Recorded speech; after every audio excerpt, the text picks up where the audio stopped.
Hello and welcome to Impera Project, a project built on a dream. We want to wish you only the best during this year. We hope that everything you struggled for will become true, and we want to thank all of you for your support during 2022, a challenging year that put in a new light everything that happened in our recent times. Today we want to talk about a philosophical current not really taken into account most of the time, a philosophical current that began in ancient Greece and unfortunately didn't survive the test of time. But what's even more interesting is that the name of this philosophy received a derogatory meaning over the years. Today we're going to talk about Sophism and the particularities of this philosophy. We will also touch briefly on their rivalry with the Stoics and the other philosophers from ancient times. But before we start this video, we would appreciate it if you'd press the subscribe button, turn on the notifications and leave a like if you enjoy our content. Thank you very much for your time and let's begin.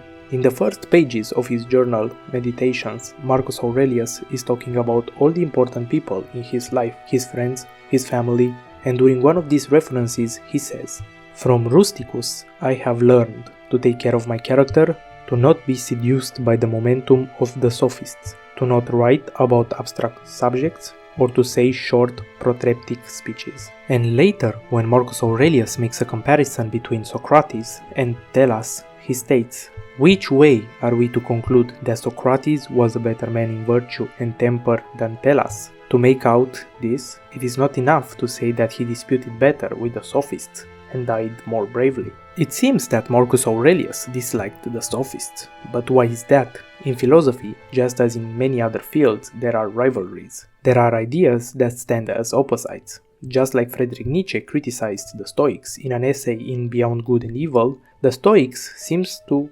criticize the sophists. Still, who were the sophists? Well, unfortunately, none of their works survived up to this day, so all we know about them comes from other people's works. The word sophist comes from the Greek noun sophia, just like in philosophia, which we're sure you already know it stands for wisdom. So a sophist would be a man who exercises wisdom. A better comparison would be made using the word sage. We can easily compare sophists with sages or experts in knowledge. The sophists were a new type of intellectuals in ancient Greece. They were traveling tutors who were going far and wide in all corners of the Greek world to teach people. Usually they would teach rhetoric, public speaking, and moral conduct of life. It is imperious to mention that we are talking about the 5th century before Christ.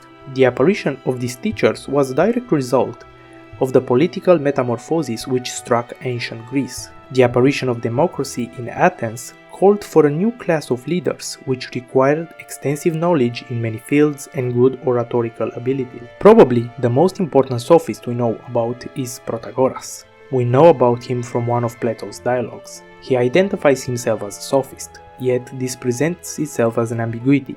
Protagoras seems to refer especially to this emerging class of traveling tutors, but he also wants to link himself to the long tradition of Greek sages, stating that he is practicing the same art as Homer or Hesiod. In this situation, Plato accuses him of being dishonest, that the sophists had no interest in telling the truth, and that they are only interested in victory, be it in a debate or in any other form.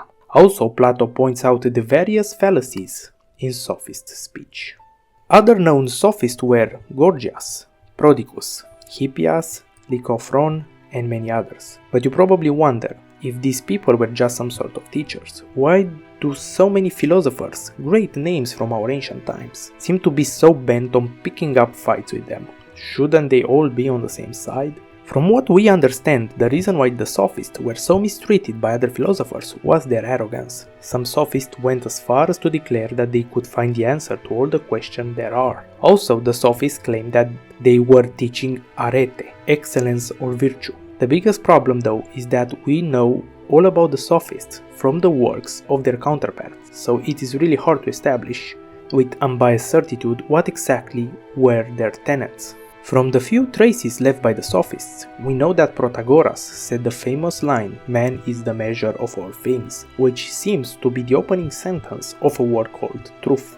Gorgias is represented in Sextus Empiricus' works as a man who held ultra-skeptical opinions, stating that all notions were false and that there is nothing true in the universe. Another reason that made the sophists so disliked in the philosophical trade of those times was their habit of teaching for a price.